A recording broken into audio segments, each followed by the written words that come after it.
इस वीडियो में देखने वाले हैं भारतीय इतिहास के इंपॉर्टेंट क्वेश्चन जो बौद्ध धर्म से संबंधित एमसीक्यू प्रश्न होंगे। ये वीडियो का छठा पार्ट है।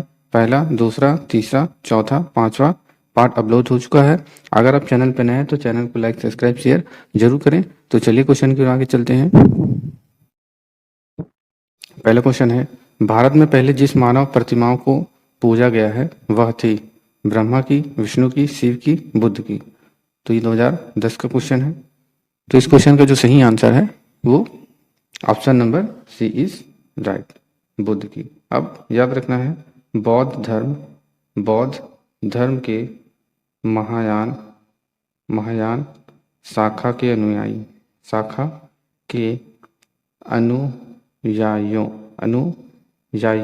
ने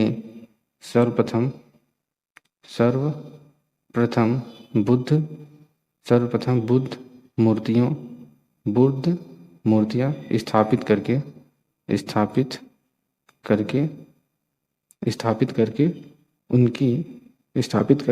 उनकी पूजा प्रारंभ की। नेक्स्ट क्वेश्चन है, देश में निम्न में से किसने मूर्ति पूजा की नींव रखी थी? जैन धर्म ने, बौद्ध धर्म ने, वैदिक धर्म ने, आजीविकों ने, या फिर ये 2008 का क्वेश्चन है। तो इस प्रश्न का सही उत्तर क्या होगा? इस क्वेश्चन का जो सही आंसर है ऑप्शन नंबर बी, बौद्ध धर्म ने। अब यहाँ के जो इंपॉर्टेंट क्वेश्चन बनते हैं तो याद रखना है, बौद्ध धर्म के प्रतीक ये एग्जाम में कई बार पूछा जा चुका है। बौद्ध धर्म के प्रतीक जन्म का क्या प्रतीक है, और गृह त्याग का क्या प्रतीक है, और ज्ञान का क्या प्रतीक है? तो आपको याद रखना है, जन्म का क्या प्रतीक है? कमल एवं सांड। और गृह त्याग का प्रतीक क्या है? घोड़ा। ज्ञान का प्रतीक क्या है? पीपल। या फिर बोधि वृक्ष। और निर्माण का प्रतीक क्या है? निर्माण का प्रतीक पद चिन्ह है। क्या है? पद चिन्ह है। और मृत्यु का प्रतीक क्या है? तो आपको याद रखना है, स्तूप। और ये भी पूछा जाता है कि प्रथम बौद्ध संगति का आयोजन कब हुआ था? तो याद रखना है, 483 ईसा पूर्व में हुआ था। 483 ईसा पूर्व में कहाँ पर हुआ था? राजगृह में हुआ था। और इसके अध्यक्ष कौन थे? तो महाकश्यप इनके अध्यक्ष थे। इनके अध्यक्ष कौन थे? महाकश्यप इनके अध्यक्ष थे। और उस समय शासक कौन था? तो उस समय जो शासक था वो अजात शत्रु था। कौन था? अजात शत्रु। और द्वितीय बौद्ध संगति का आयोजन कब हुआ था? तो याद रखना है, 383 ईसा पूर्व में हुआ था। कहाँ पे हुआ था? वैशाली में हुआ था। और उसके अध्यक्ष कौन थे? तो सभाकामी इसके अध्यक्ष थे। और उस समय के जो शासक थे वो कालाशोक थे। कौन थे? कालाशोक। और सबसे इम्पोर्टेंट जो है, वेरी वेरी इंपॉर्टेंट, ये तृतीय बौद्ध संगति। ये एग्जाम में कई बार पूछा गया है कि तृतीय बौद्ध संगति का आयोजन जो है वो कब किया गया था? 255 ईसा पूर्व में। कहाँ पे किया गया था? पाटलिपुत्र में। कहाँ पर किया गया था? पाटलिपुत्र में हुआ था। और इनके अध्यक्ष कौन थे? तो मोगलीपुत्र इसके अध्यक्ष थे। और किसके शासन काल में हुआ था? तो आपको याद रखना है, अशोक के शासनकाल में तृतीय बौद्ध संगति का आयोजन हुआ था। अब चतुर्थ की भी बात करें तो चतुर्थ भी कई बार एग्जाम में पूछा गया। चतुर्थ बौद्ध संगति का आयोजन कब हुआ था? तो याद रखना कि ईस्वी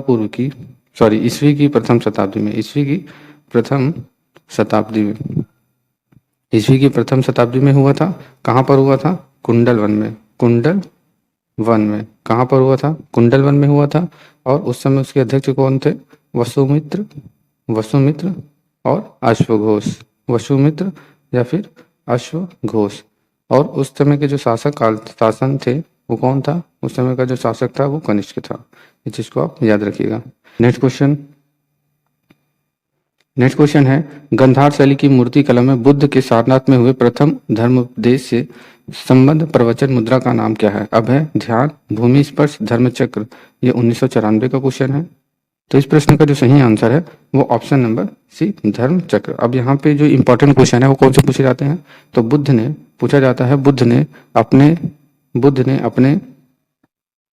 अपने सर्वाधिक उपदेश, सर्वाधिक उपदेश कहाँ दिए थे?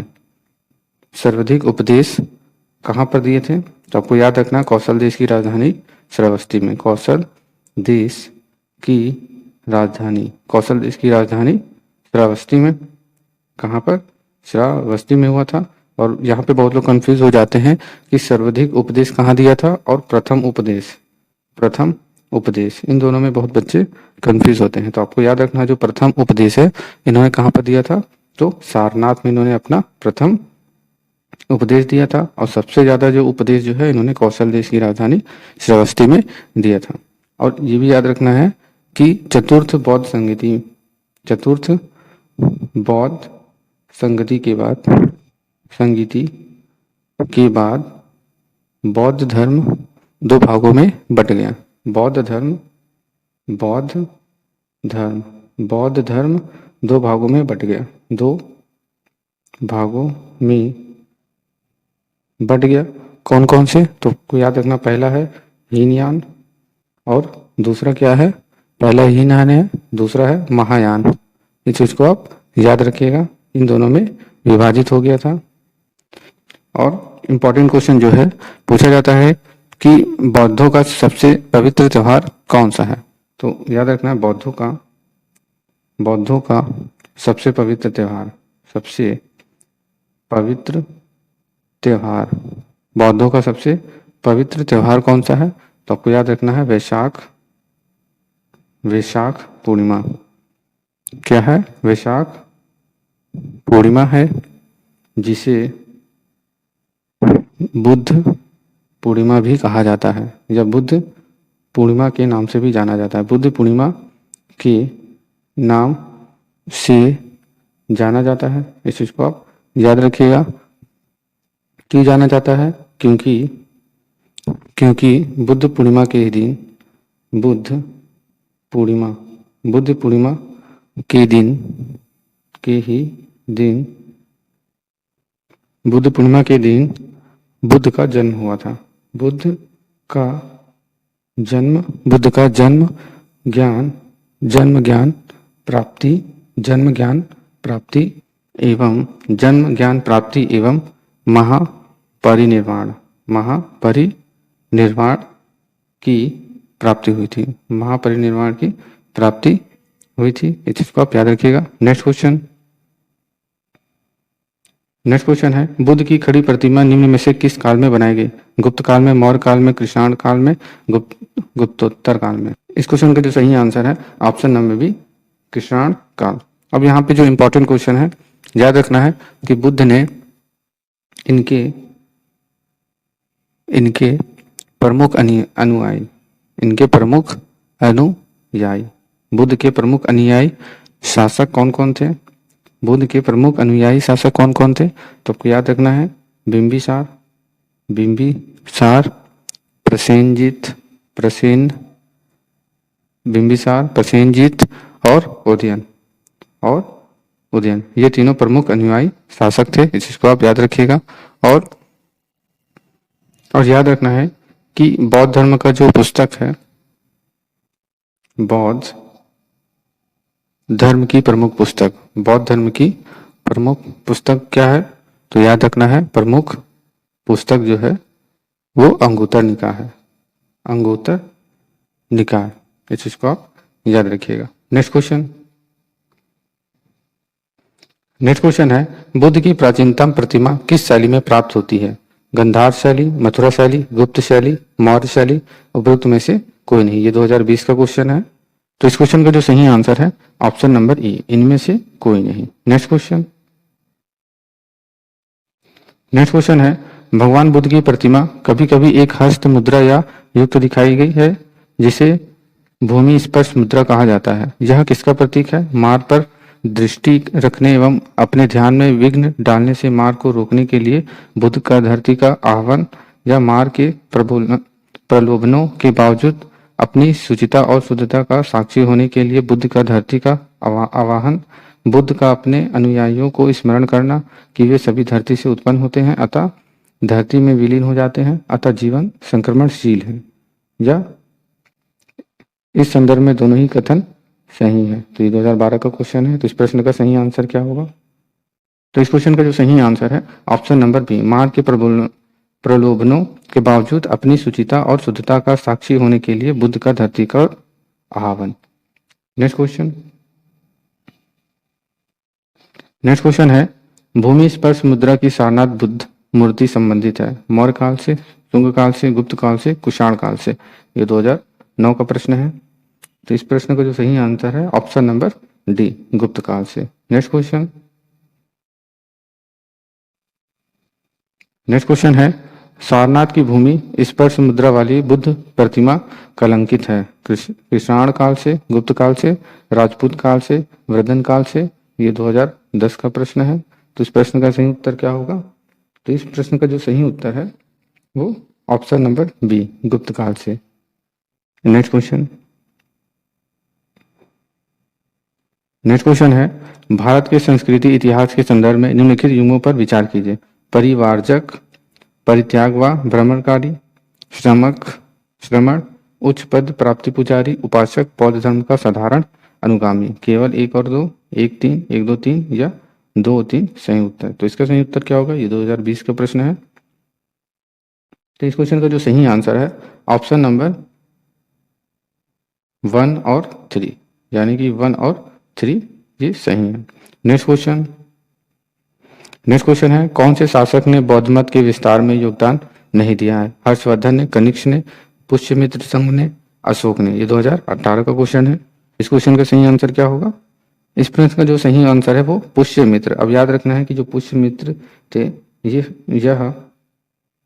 शुंग वंश के संस्थापक थे। शुंग वंश के संस्थापक थे। इस चीज को आप याद रखिए, जो पुष्यमित्र संघु है ये शुंग वंश के संस्थापक थे। Next question.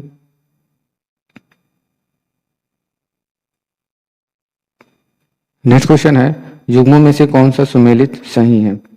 लोथल प्राचीन गोदी क्षेत्र से है, सारनाथ बुद्ध का प्रथम धर्मोपदेश है, ये बिल्कुल सही है। राजगीर अशोक का, सिंह स्तंभ शीर्ष नालंदा बौद्ध अधिगम का महान पीठ।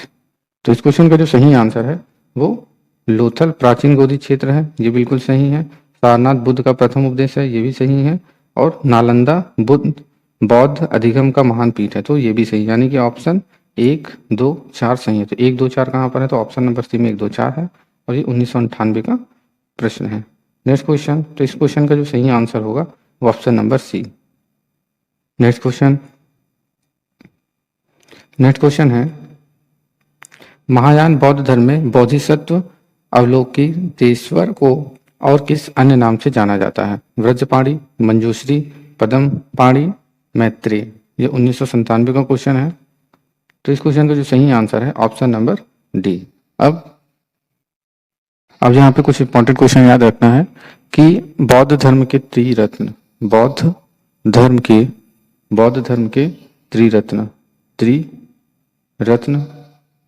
त्रिरत्न पूछा जाता है, कौन कौन से हैं? तो आपको याद रखना है बुद्ध धम्म एवं संघ। बुद्ध धम्म एवं संघ ये बौद्ध धर्म के त्रिरत्न है।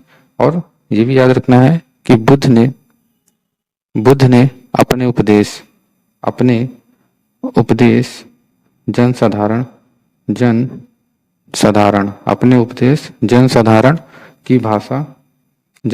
की भाषा पाली में दिए।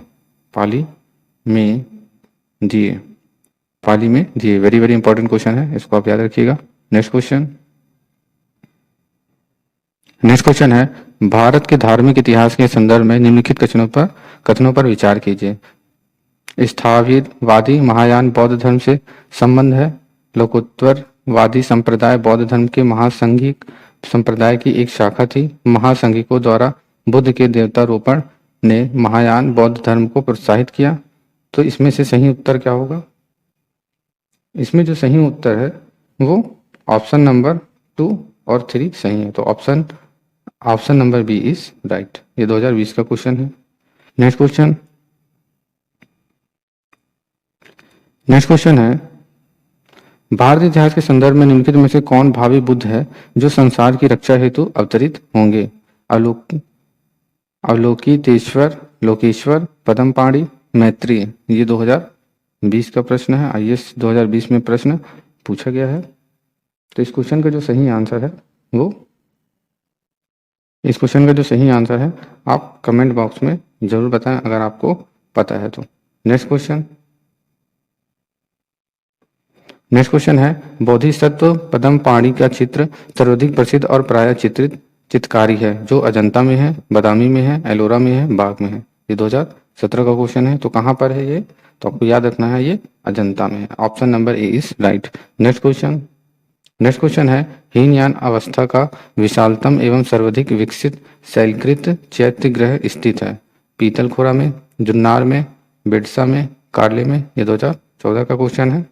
तो इस प्रश्न का सही उत्तर क्या होगा? तो इस प्रश्न का जो सही उत्तर है ऑप्शन नंबर सी, कार्ले में। अब कार्ले कहाँ पर है? तो आपको याद रखना यह पुणे में है। ये पुणे में है। पुणे कहाँ पर है? तो पुणे जो है ये महाराष्ट्र राज्य में स्थित है। ये वीडियो का आखिरी प्रश्न था। अगर आपको अच्छा लगा हो तो चैनल को लाइक, सब्सक्राइब, शेयर जरूर करें। वीडियो देखने के लिए धन्यवाद।